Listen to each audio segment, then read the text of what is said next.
So do you need it that high? Guess not. And the reason why I ask is because if it's too high, it's going to force you to keep your arms up too high, and you're going to keep conducting higher and higher. Okay? Okay. So I don't think you need it quite that high, but Okay. we'll go with it for right now. A lot of people use the stand to protect themselves, right? Like right here, yeah.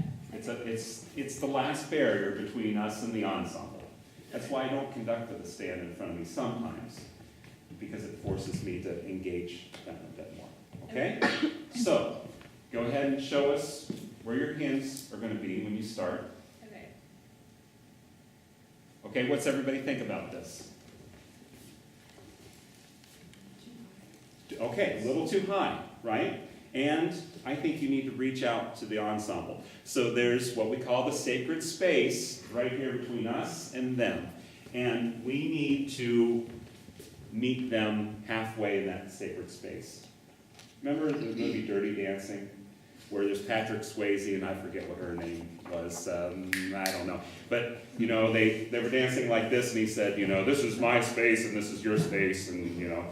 This is the same thing. We're going to have a little dance with them, okay? Not that kind of dance, but a little bit of a dance, so we need to put our hands just a little bit toward them. Okay, that looks good. I like how your hands were before. Yeah. Okay. Now we look like we're ready to conduct. Let's do it!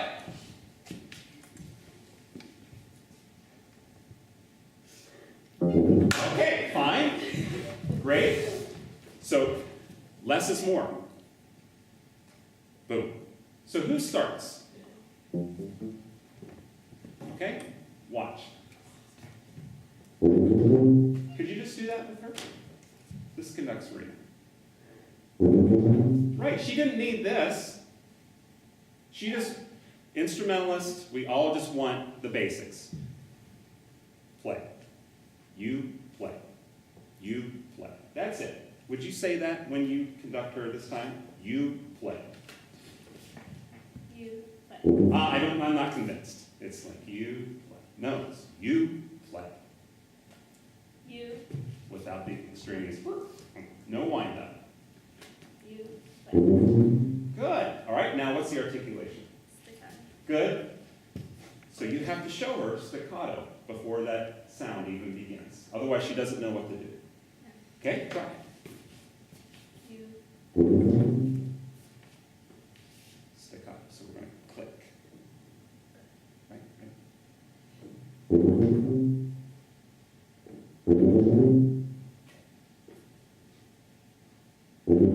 Good. Now make sure that as you're moving up and down, it's consistent.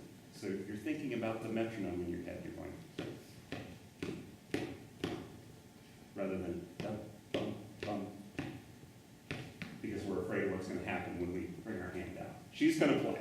We're going to trust her. Good. And a little more reaching out with the fingers.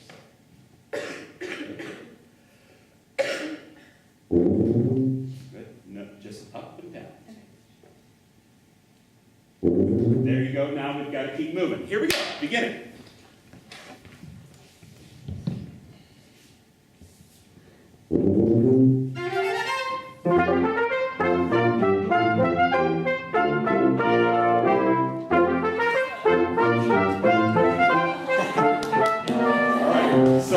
We know, right?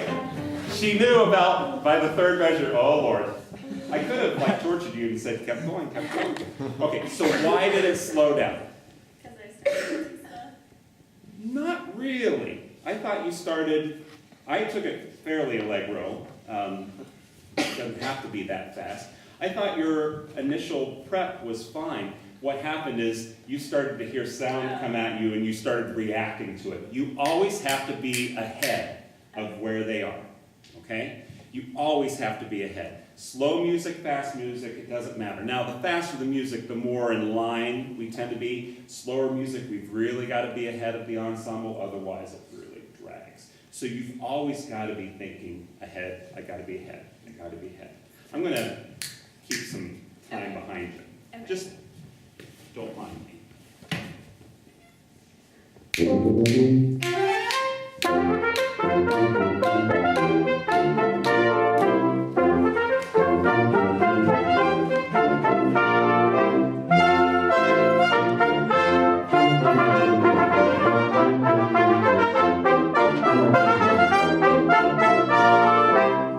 Okay, so what do you think? Now, they're being honest brokers. They're giving you what Yeah. you're showing. So what is she showing that's causing you to play slower? What are you reacting to, Aaron? I'm finding the second beat, like it comes a little low. Okay, It so- sort of swoops. Yeah, I want you to do one thing for me. Would you snap? How loud is your snap? That's good, good. So I want you to do this. They're going to play, but you're going to snap conduct. And I only want you to do downbeats. So it's and I just want you to keep snapping. Okay? Try that. The same pickup. The upbeat, yes. Yeah, trust yourself, yep, okay? Without the extraneous motion out before you start. So you're just thinking up, down, while you're snapping. I'll demonstrate one time.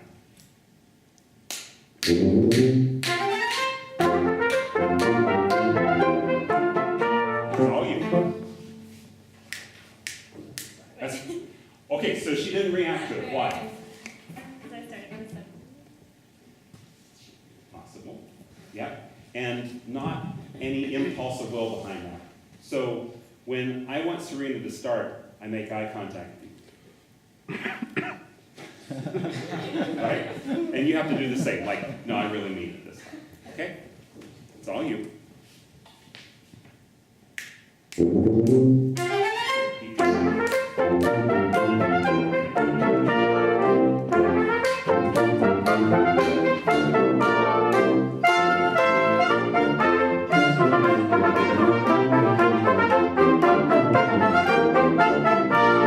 Good. So one of the things you want to do, and I'll have a lot of you do this, is this snap conducting. You still want to make sure that you're coming down to the ictus. Okay, you're not just snapping at the ensemble, just like a jazz band conductor or something like that. You're actually coming down and making contact with the ictus.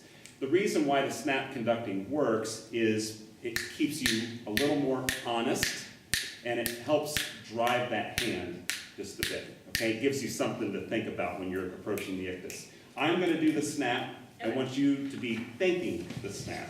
Okay, but you're not going to do it. There's your tempo.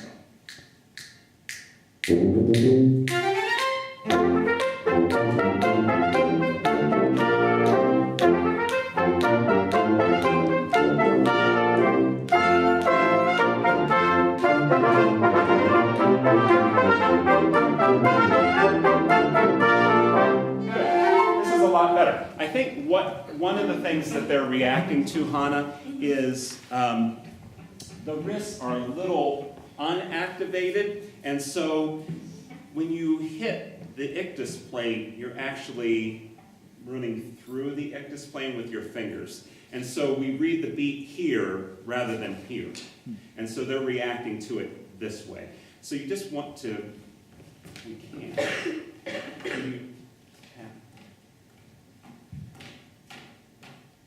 But obviously we're not tapping so that we're pushing into the stand. It's just a light tap.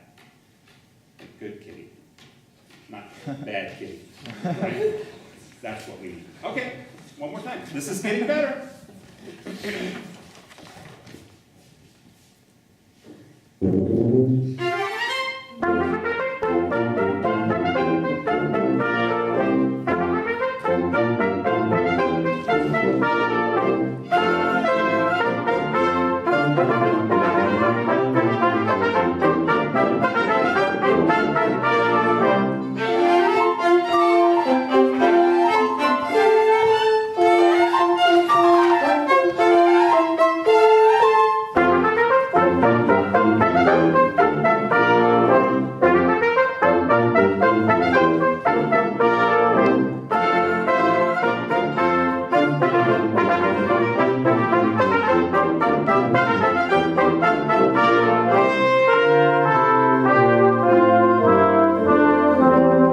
Okay, so lots of nice things. Is she getting better? Yes, she's getting a lot better. So we're down to our 2-minute warning. So a couple of things that I want you to watch for on the video when you do.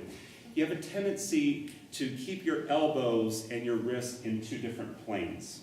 And so for me, I need more of the forearm to be in line with where the ictus plane is and actually making some contact. It doesn't necessarily have to be completely parallel, but what you don't want is to be doing this.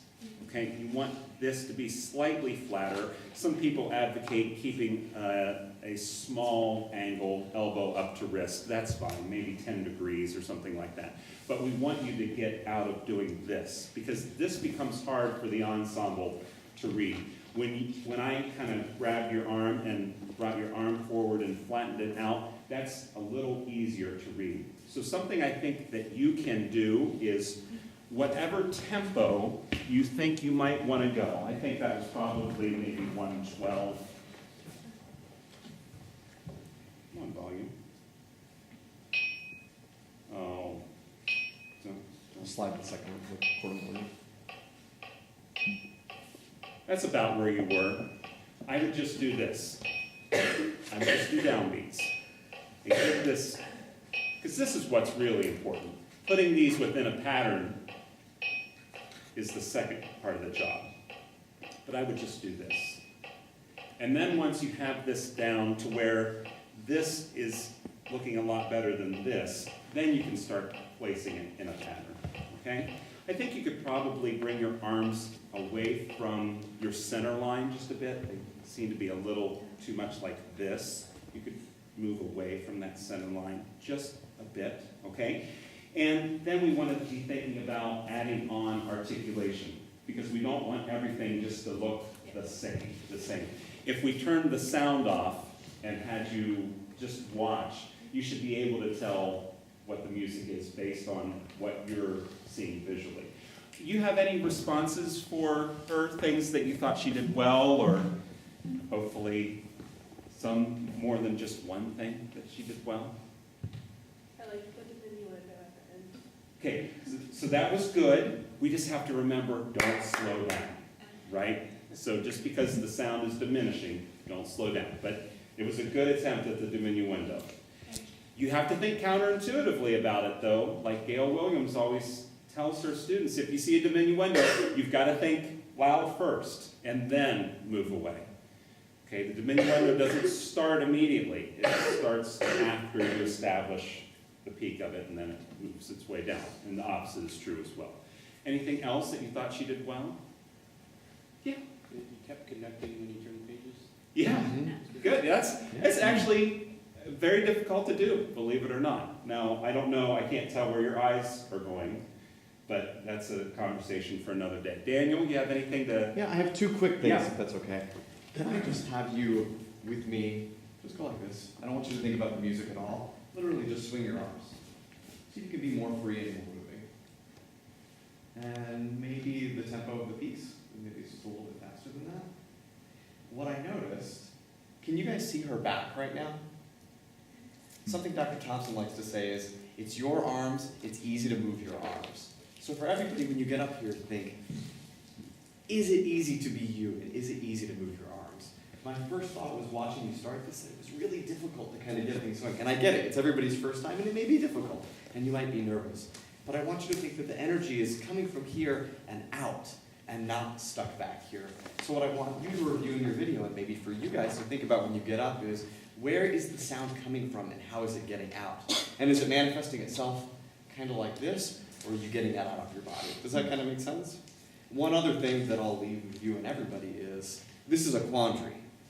How do you stay ahead of the ensemble as far as your movement goes, but keep your ears listening and responding in real time? Do you see the quandary there? How can you line up your ears and movement to best help the ensemble? Thank you. All right, great. And thanks for being the first out of the chute. Okay, next.